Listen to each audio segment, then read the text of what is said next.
I know this might sound crazy coming from someone born in Rio de Janeiro, but I genuinely think the heat in England feels worse than the heat in Brazil. Now, hear me out before everyone jumps into the comments. I'm originally from Rio de Janeiro, Brazil.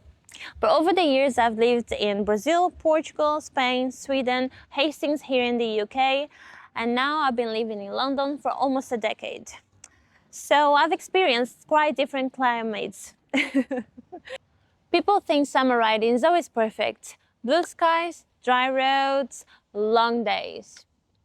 And yes, it can be. And when you are on a motorcycle, especially sitting in traffic, it feels even worse. You've got the heat from the road, the heat from your engine, the heat coming from off the cars around you, and then you're wrapped in protective gear. It's a completely different experience. Now, before anyone asks, gear in hot weather, nah or yay? I'm always pro gear. But that's a debate for another video because I think it deserves its own discussion. Today, we're just talking about the heat itself and a few things that have helped me survive riding in this weather. People always assume because I'm Brazilian, I should be used to this. But honestly, that's exactly what it surprises me. In Rio, the sun is incredibly strong. You absolutely feel it. But personally, I don't find the air as heavy. Here in England, especially during hot days, the humidity makes everything feel sticky and suffocating. It's almost like you're breathing warm air that it doesn't move. You've got your helmet trapping heat, your gloves getting sweaty, your jacket sticking to you, and your boots feeling like ovens. You have a hot engine sitting right underneath you, constantly producing heat. The road is radiating heat back up at you. The cars around you are giving off heat. And if you're filtering through London traffic like I do, you're constantly stopping and starting, so you're not getting enough airflow to cool yourself down. Eventually, it all starts to build up. And once your body is starting to feel the heat and overheating, your concentration starts dropping. You become slower, more tired, less focused. And that's not something you want when you are riding a motorcycle. So, with that being said, here are my tips to help you stay a little cooler and more comfortable while riding in hot weather. Tip 1. Hydrate before you ride. One of the biggest mistakes people make is waiting until they're thirsty. By then, you're already dehydrated. Drink water before you leave. Take water with you if you're going on a longer ride. If you're going to be out all day and sweating a lot, don't forget about electrolytes as well. Water is essential, but replacing the salt your body loses can make a big difference too. Because dehydration isn't just making you thirsty. It affects your concentration, your reaction, and how alert you feel. Tip 2. Cool your seat. If your bike has been sitting in the sun, your seat can become ridiculously hot. Something simple that actually helps is putting an ice pack or a cold pack on the seat for a few minutes before you leave. You can also throw a light-colored towel over the seat while it's parked. It's such a simple trick, but it stops you climbing onto what feels like a frying pan. And trust me, I don't think any of us wants our bum to feel like scrambled eggs on a frying pan, because that's exactly what a seat that's been sitting in the sun feels like. Tip 3. Park in the shade.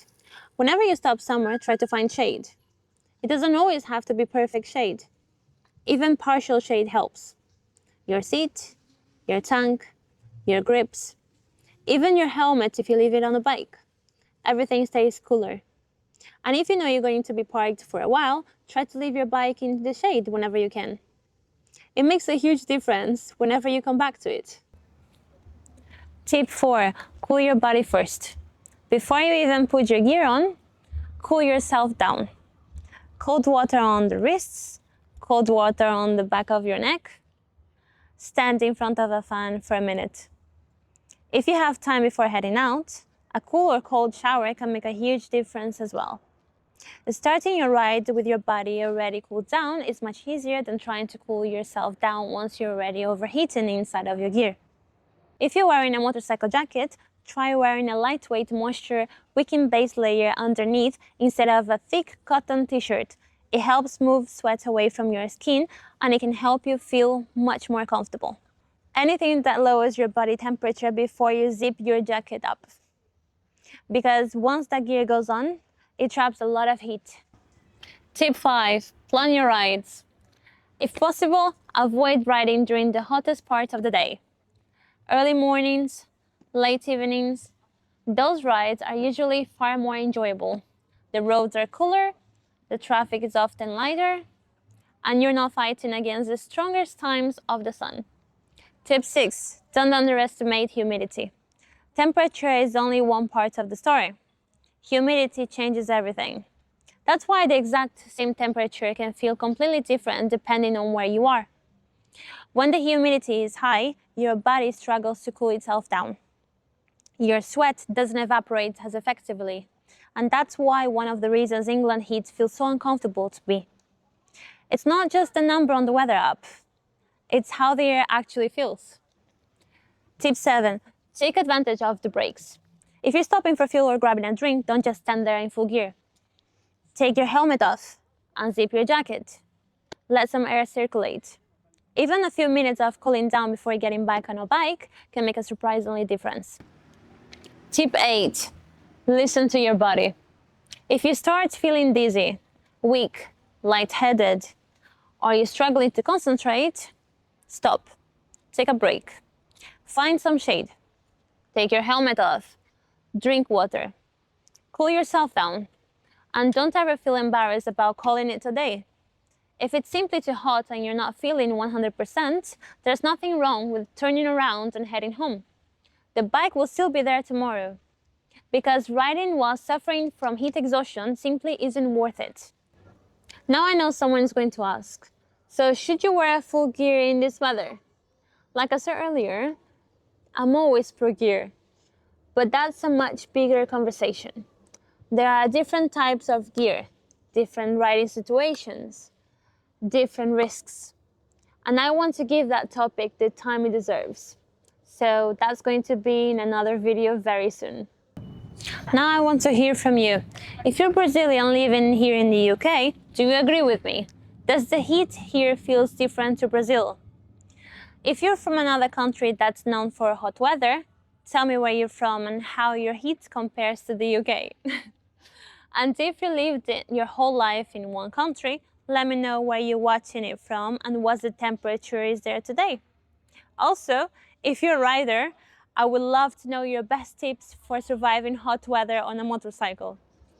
And one final tip. After your ride, if you've been out in the heat all day, treat yourself to a cool shower when you get home. It honestly feels amazing. Helps lower your body temperature, cools you down, and lets your body recover after spending hours riding in the sun. Thank you so much for watching. I hope you enjoyed this video. And if you did, make sure to like and subscribe because I've got plenty of more motorcycle content coming, from beginner tips and bike reviews to track days, racing and everything in between. Ride safe, stay hydrated, and I'll see you in the next one.